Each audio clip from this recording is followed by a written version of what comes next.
اعوذ باللہ من الشیطان الرجیم، بسم اللہ الرحمن الرحیم۔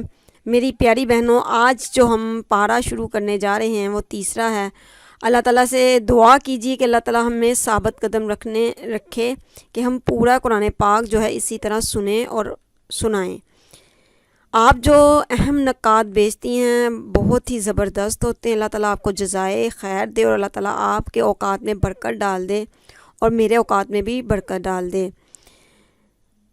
تو پارے کا آغاز بنی اسرائیل کی جانب بھیجے جانے والے پے در پے انبیاء کے تذکرے سے کیا گیا، جنہیں اللہ نے بڑے مرتبے دیے، لیکن بنی اسرائیل نے آپس میں اختلاف کیے، انبیاء علیہ السلام اجمعین کو جھٹلایا، اور اب ان میں سے کم لوگ ہی حق پر ہیں۔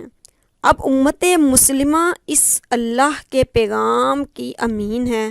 پارے کے ابتدا ہی میں آیت الکرسی جو ہے اس کا تعارف کروایا گیا، اور اس کے ساتھ ساتھ یہ بتایا گیا کہ اللہ تعالیٰ حی القیوم ہے۔ اللہ تعالیٰ کا اقتدار زمین آسمان پر محیط ہے، اس کا علم ہر چیز کو احاطے میں لیے ہوئے ہے، کائنات اس کے قبضہ قدرت میں ہے، وہ اس کی حفاظت کر رہا ہے، بندہ اس کا فرما بردار بن کر ہی عظمت پا سکتا ہے۔ اس کے اذن کے بغیر روز قیامت کوئی شفاعت نہ ہوگی۔ پھر اس آیت کے بعد فرمایا کہ دین میں کوئی جبر نہیں ہے، کسی کو جبراً مسلمان نہیں بنایا جا سکتا، لیکن اسلامی نظام کے قیام کی جدوجہد کی جائے گی اور اس میں رکاوٹ بننے والوں کا مقابلہ کیا جائے گا، ان سے جہاد کیا جائے گا۔ البتہ آگے بتایا گیا کہ صحیح راہ غلط راہ سے چھانٹ کر الگ کر دی گئی ہے، لیکن اگر کوئی طاغوت کو چھوڑ کر اللہ کی اطاعت قبول کر لیتا ہے تو ایسے مومن کو ولی کہا جاتا ہے، اللہ کا مددگار کہا جاتا ہے، اور کافر کے حامی و مددگار جو ہوتے ہیں وہ طاغوت ہوتے ہیں۔ اللہ والے جو ہوتے ہیں وہ اللہ کے بندے ہوتے ہیں، وہ اللہ کے مددگار ہوتے ہیں۔ اس کے بعد حضرت ابراہیم علیہ السلام کا جو ہے مکالمہ درج کیا گیا ہے نمرود کے ساتھ۔ نمرود جو کہتا ہے کہ میں اس اقتدار کا مختار کل ہوں، میری ہی بادشاہیت ہے۔ تو حضرت ابراہیم علیہ السلام کیا کہتے ہیں؟ حضرت ابراہیم علیہ السلام کہتے ہیں کہ میرا اللہ تو زندہ کو مردہ کرتا ہے اور مردہ کو زندہ۔ اور پھر اس کافر نے کہا یہ میں کر سکتا ہوں۔ پھر حضرت ابراہیم علیہ السلام نے کہا اگر تو رب ہے تو سورج کو مغرب سے نکال کے دکھا۔ تو وہ حیران رہ گیا۔ میری پیاری بہنوں، اللہ تعالیٰ کو مالک کائنات ماننا، اس کو ہی سب سے بڑا ماننا، اس سے جو ہے ہم آخذ کرتے ہیں، اور اللہ تعالیٰ ہمیں بار بار بتا رہے ہیں کہ ساری کائنات کا خالق و مالک میں ہی ہوں۔ حضرت ابراہیم علیہ السلام اس نمرود کو یہی بات سمجھانا چاہ رہے تھے کہ یہ اقتدار جو ہے، یہ جو سلطنت ہے، یہ اللہ تعالیٰ کی ہے، اس پر اللہ کی حاکمیت ہونی چاہیے، لیکن وہ چاہتا تھا کہ میں ہی اعلیٰ اور عرفہ ہوں، میرا حکم چلنا چاہیے، حالانکہ رب کعبہ کا حکم ہی سب سے بلند ہے۔ آگے چل کر انفاق فی سبیل اللہ کا بتایا گیا کہ اللہ تعالیٰ جو بتا رہے ہیں کہ انفاق فی سبیل اللہ کے بارے میں یہاں بہت طویل آیات آ رہی ہیں، 6 مقامات پر تو سورہ بقرہ میں جو ہے بیان کی گئیں، اور اب جو ہے اس میں پے در پے کافی آیات جو ہیں اس کے بارے میں کہ اللہ کے راستے میں خرچ کرنا اور خالصتاً اللہ کی رضا کے لیے خرچ کرنا، اور احسان نہ جتانا، نمائش نہ کرنا۔ نمائش اللہ تعالیٰ کو پسند نہیں ہے، کیونکہ جو اللہ تعالیٰ کے راستے میں مال خرچ کیا جائے وہ خالصتاً للہ ہو، اس کا اجر پھر وہ زیادہ بڑھ جاتا ہے، اور جو نمائش کے لیے کیا جائے، لوگوں کو دکھلاوے کے لیے کیا جائے، ایسا مال خرچ کرنا اللہ کے ہاں کوئی فائدہ نہیں ہے اس کا۔ مال اللہ کے راستے میں خرچ کرنا جو ہے وہ اچھی قسم کا ہونا چاہیے، یہ نہ ہو کہ ہم خراب مال جو ہے چھانٹ کر، جو ہمیں پسند نہیں ہے وہ اٹھا کے ہم کسی اور کو دے دیں۔ ایسے مال کو اللہ تعالیٰ پسند نہیں کرتے۔ اللہ تعالیٰ کہتے ہیں کہ شیطان کے بہکاوے میں آ کر ایسا نہ ہو کہ تم مال ہی نہ خرچ کرو، اور سب سے پہلی جو ہے مد جب ہم خرچ کریں تو اپنے رشتہ دار سب سے پہلے دیکھیں، اپنے رشتہ داروں میں، عزیز و اقارب میں یہ دیکھیں کہ کوئی یتیم، کوئی مستحق ہے تو ہمیں اپنے مال میں اجر جو ہے وہ زیادہ ملے گا۔ ایک تو ایک رشتہ داری نبھانے کا، اور دوسرا جو ہے اللہ کے راستے میں خرچ کرنے کا۔ اسی طرح زکوٰۃ کے لحاظ سے دیکھ لیا جائے کہ پہلے ہمارے اقربین آئیں گے، ہمارے نزدیکی رشتہ دار آئیں گے، اور پیارے نبی صلی اللہ علیہ وسلم بیٹھے تھے اور صحابہ کرام بیٹھے تھے، کیا دیکھ رہے ہیں اور کہہ رہے ہیں کہ صحابہ کرام بتائیں کہ آپ کے پاس جو مال ہے وہ آپ کو اچھا لگے گا، جو آپ کے ساتھی کے پاس مال ہے وہ اچھا لگے گا؟ تو صحابہ کرام علیہ اجمعین کہنے لگے پیارے نبی صلی اللہ علیہ وسلم ہمیں وہ مال اچھا لگے گا جو ہمارے پاس ہے، ہماری جیب میں ہے، اور جو میرے بھائی کے پاس ہے وہ تو مجھے مال اچھا نہیں لگے گا۔ تو پیارے نبی صلی اللہ علیہ وسلم نے کہا تو ظاہر ہے جو تم نے کھا لیا اور پی لیا اور پہن لیا اور اللہ کے راستے میں صدقہ کر دیا وہ تو تیرا ہے، اور جو یہاں ہم باندھ کے سنبھال کے رکھتے رہے، جب ہم مر گئے تو وہ کس کا بننا ہے؟ ہمارے ساتھیوں کا، ہمارے رشتہ داروں کا۔ تو جب وہ ان کا بن گیا تو کیوں نہ ہم اپنی زندگی سے پہلے اس کو اللہ کے راستے میں خرچ کر دیں۔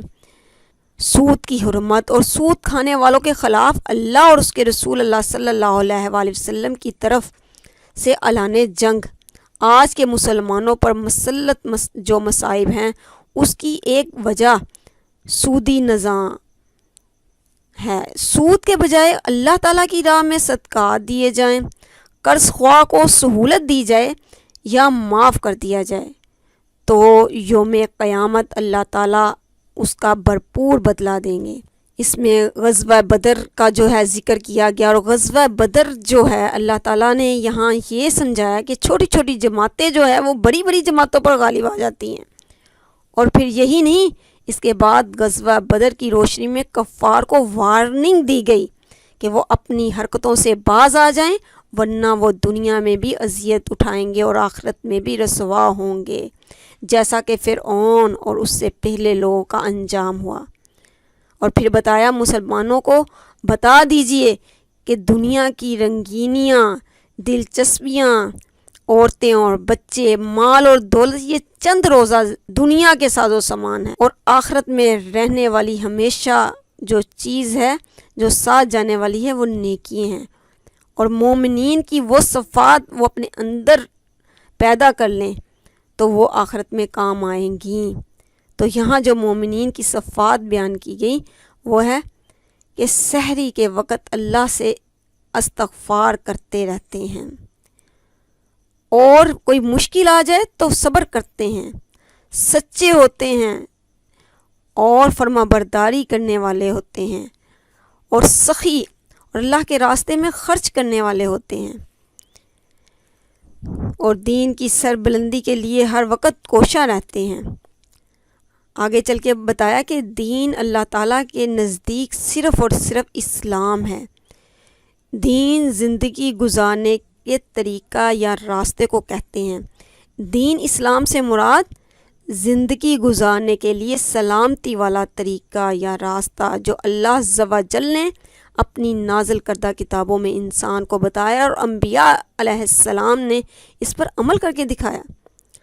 اللہ کے نزدیک زندگی گزارنے کا پسندیدہ طریقہ اسلام ہے، جس میں سلامتی، خیر اور بہتری ہے، لیکن اس کو چھوڑ کر آج امت مسلمہ ذلیل و خوار ہو گئی۔ اللہ نے ڈرایا ہے کہ اس دین کو چھوڑنے والوں سے اللہ جلد حساب لے لے گا۔ اس صورت میں دین اور اسلام کی حقیقت جو ہے وہ کھل کر سامنے آ جاتی ہے کہ اللہ تعالیٰ اور رسول اللہ صلی اللہ علیہ وسلم کی مکمل اطاعت کا حکم دیا گیا ہے۔ جو لوگ اللہ کی آیات کا انکار کرتے ہیں اور انبیاء علیہ السلام اجمعین اور نظام عدل کے نفاذ کی بات کرنے والوں کو دشمن کہتے ہیں، تو انہیں سخت سزا کی بشارت دی گئی ہے، اور ان لوگوں کے لیے بھی عذاب کی نوید ہے جو کتاب اللہ کو مانتے ہیں لیکن فیصلے اس کے مطابق نہیں کرتے۔ اللہ کی محبت کے لیے آیت نمبر 31 اور 32 اہم ترین آیات ہیں۔ پہلی آیت میں بتایا گیا کہ جو لوگ نبی کریم صلی اللہ علیہ وآلہ وسلم کا اتباع کرتے ہیں، یعنی ان کے اسوہ مبارک پر چلنے کی پوری کوشش کرتے ہیں، وہ اللہ کے محبوب بن جاتے ہیں۔ دوسری آیت میں حکم دیا گیا کہ اللہ اور رسول اللہ صلی اللہ علیہ وآلہ وسلم کی اطاعت کرو، اگر اطاعت نہیں کرتے تو یہ کفر ہے۔ واضح رہے کہ اتباع یہ ہے کہ ہر عمل ویسے ہی کیا جائے جیسے نبی کریم صلی اللہ علیہ وآلہ وسلم نے کیا۔ سونا، جاگنا، کھانا پینا، زندگی کا مشن، دوڑ دھوپ سب ویسی بن جائے تو یہ اعلیٰ درجہ ہے، اور اللہ ایسے لوگوں سے محبت کرتا ہے۔ اطاعت اس چیز کی ہوتی ہے جس کا حکم دیا جائے، اور یہ لازم ہے۔ اگر کوئی اطاعت سے منہ موڑتا ہے تو وہ کفر میں داخل ہو جاتا ہے۔ اے لوگو، اللہ سے محبت کرتے ہو تو رسول اللہ صلی اللہ علیہ وآلہ وسلم کا اتباع کرو، کفار کی پیروی نہ کرو۔ اللہ تم سے محبت کرے گا، لیکن اگر حکم بھی نہیں مانتے پھر جاتے ہو تو اللہ کافروں سے محبت نہیں کرتا۔ ہمیں کافروں کا اتباع نہیں بلکہ رسول اللہ صلی اللہ علیہ وآلہ وسلم کی سنت کا اتباع کرنا ہے۔ اس میں سلامتی ہے اور اسی میں امن اور خوشحالی ہے۔ اس سے اللہ کی محبت ملے گی، اللہ تعالیٰ خوش ہوں گے، اور درجات جو ہے وہ بلند ہوں گے۔ اور جو لوگ دین اسلام کو ماننے سے انکار کرتے ہیں، وہ روز محشر زمین کے برابر بھی سونا فدیہ میں دینا چاہے تو قبول نہ ہوگا، اور ان کے لیے دردناک سزا ہوگی۔ یہ ہمارے لیے لمحہ فکریہ ہے۔ وَمَا عَلَيْنَا إِلَّا الْبَلَاغُ الْمُبِينُ۔ ماہ رمضان یوں آ گیا، بن کے رحمت یہ پھر چھا گیا، کیسے تجھ سے کروں سامنا، گر رہا ہوں ذرا تھامنا۔